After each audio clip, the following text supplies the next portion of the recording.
Hello guys! So ngayon, gagawin naman natin yung last building sa task number 1 or sa map number 1, bottom building. Ito.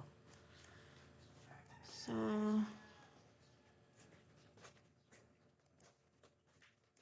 yan. Gagamit ako ng, depende sa inyo ulit kung anong gagamitin nyo.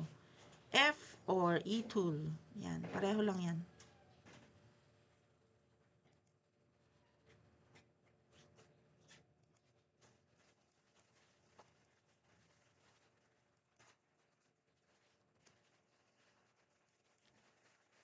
Yan.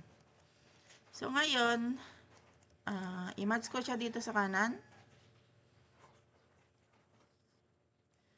Ito muna yung minatch ko guys. Kasi ito yung una kong ginawa dito sa left. So, yan muna yung ima-match ko. At titingnan natin kung paano yung iba. Yan. So, match na siya. And then, hilahin ko muna yung wall. Pababa hanggang sa pinaka-bottom niya. And then, gagawa ako dito ng assist line. Dito. Yan. Kuha ako dito ng pattern ko or dito. Yan. And then, mag-a-add ako dito ng point.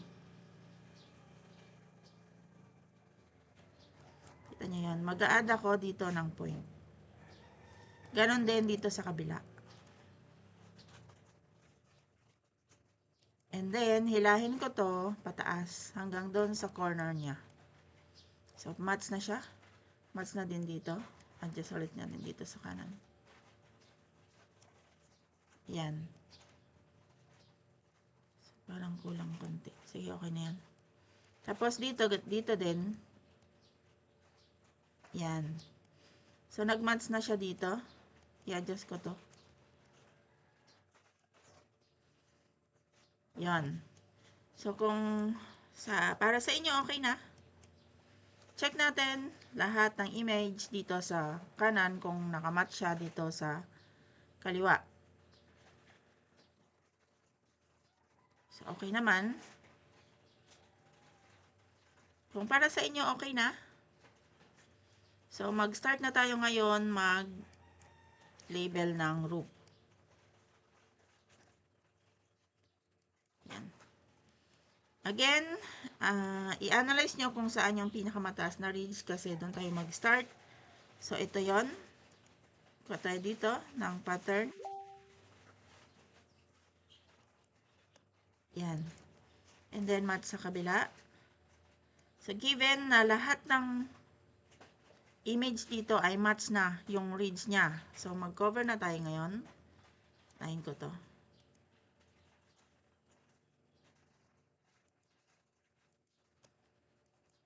Yan. Makikita nyo naman guys, gamit kayo tilde key from time to time para ma-check kung yung bubong nyo ay hindi lumilipad.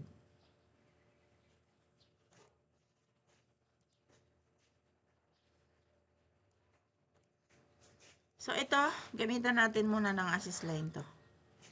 Kasi hindi siya pantay, di ba? May extension. So, gagamitan mo siya ng assist line para magpantay siya and then makoveran mo siya ng maayos. Kasi kung ididiretso mo dito, lilipad yan. So, yan.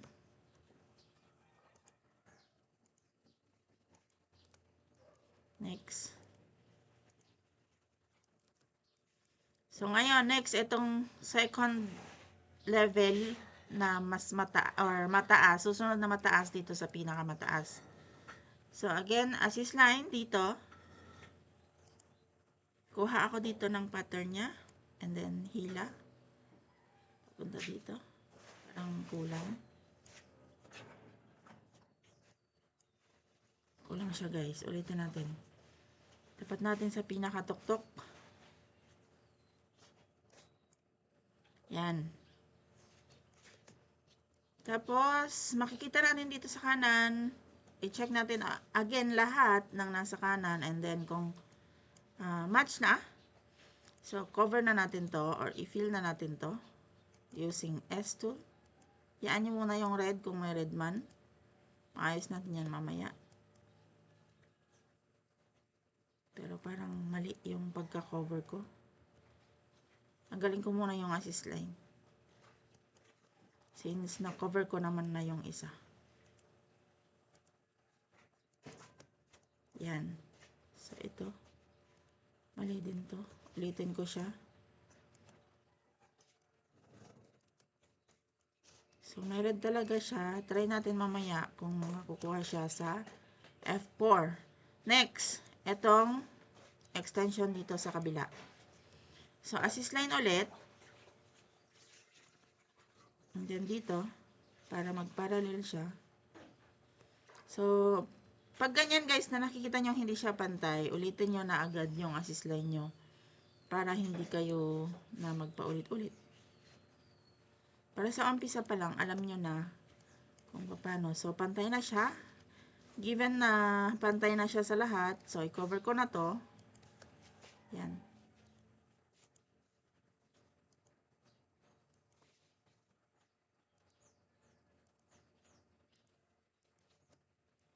So, next, na-cover na to. And then, ito na lang. Itong, anong tawag dito? Basta ito, yung bubong na maliit. So, para makuha ko yon yung aking technique, kumbaga, na natutunan ko sa ibang mga kasama natin sa reviewer. So, ganito. Insert lang. Kukuha ako dito. Gamit ako ng e-tool muna. And then, yan. Yan siya. And then, gagawan ko siya ng wall muna. Wall. And then, batakan ko siya papunta dun sa dito, sa shape niya. Yan. And then, i-match ko siya dito sa kanan.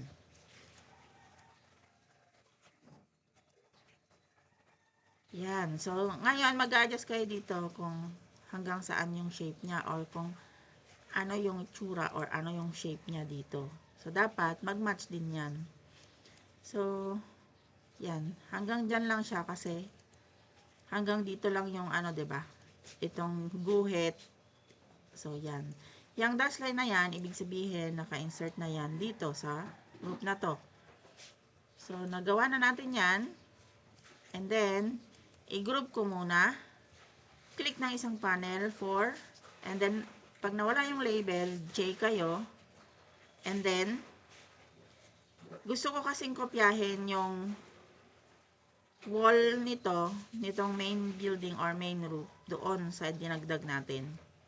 So, i-click ko to and then 6. So, nag-move siya. Ibig sabihin, pumantay na yung wall nitong dinagdag natin na extension dito sa main roof. So, mag-label na tayo ngayon. Again, assist line, pamula dito. Sa ridge niya. Yan. So, pantay na yan. Given na pantay na lahat, so, i-label ko na to. So, may red ulit, pero okay lang yan kasi madadala yan mamaya sa F4. So, yan. Ngayon, itong chimney pa. So, ito na lang last, chimney. So, tinuro ko na or may video ako na kung paano gumawa ng chimney. So, dito, or iba-ibang option ng paggawa ng chimney. So, dito gagamit ako ng F-tool. Yan.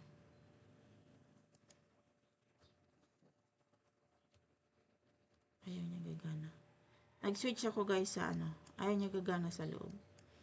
Pwede kayo gumawa sa labas, kaya nung sabi ni Sir Robby. Pero, sige, gamit na lang ako dito ng S. Yan.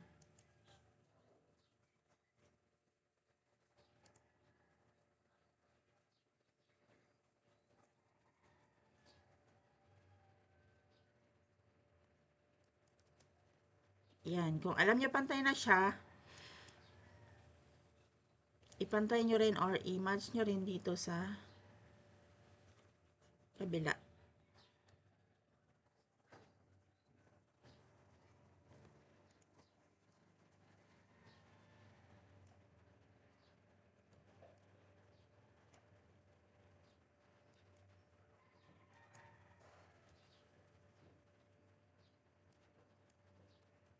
So, yan.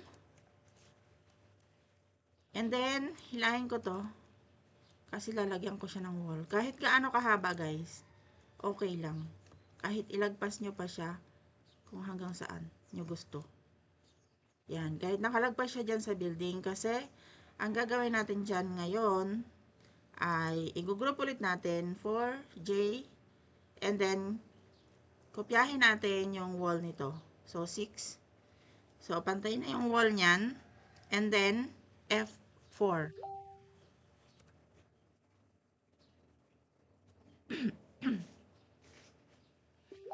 So, lahat ng red at saka yung purple nawala na. And then, ito, nagkaroon na rin siya ng cavity. So, 'di ba kanina, itong roof na to, wala siyang cavity. So, ngayon, dahil nag-repair tool na tayo, na-fix na siya at nagkaroon na siya ng cavity. So, may wall na rin yan. So, okay na yan. And then, tanggalin natin yung assist line. And then, last step, yung corner dito. Dito guys, maliwanag yung corner dito. Yan. So, again, dito, hihilahin nyo. Pag ganon. So, pag nag-dash line na siya, I, and then trace nyo lang ulit. Yan. So, dahil may dinagdag tayong corner, kailangan ulit natin mag-group. So, yan. And then, 4. And then, J. Tapos, tanggalin natin yung assist line. Huwag nyo guys kakalimutan tanggalin yung assist line. Dahil last corner na, may iba kasi na, tawag dito, nawawala yung corner pag nag-F4. Kaya, last part na yon, last step na, para kahit hindi na kayo mag-F4, okay na yan. So, ganun lang. And then, bago mag-submit, Alt-R.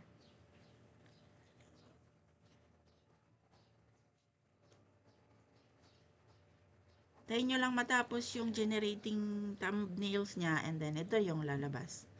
So, yun. Yan. Kung ayaw nyo dumaan sa Alt-R, mag F7 kayo, and then i-click nyo to.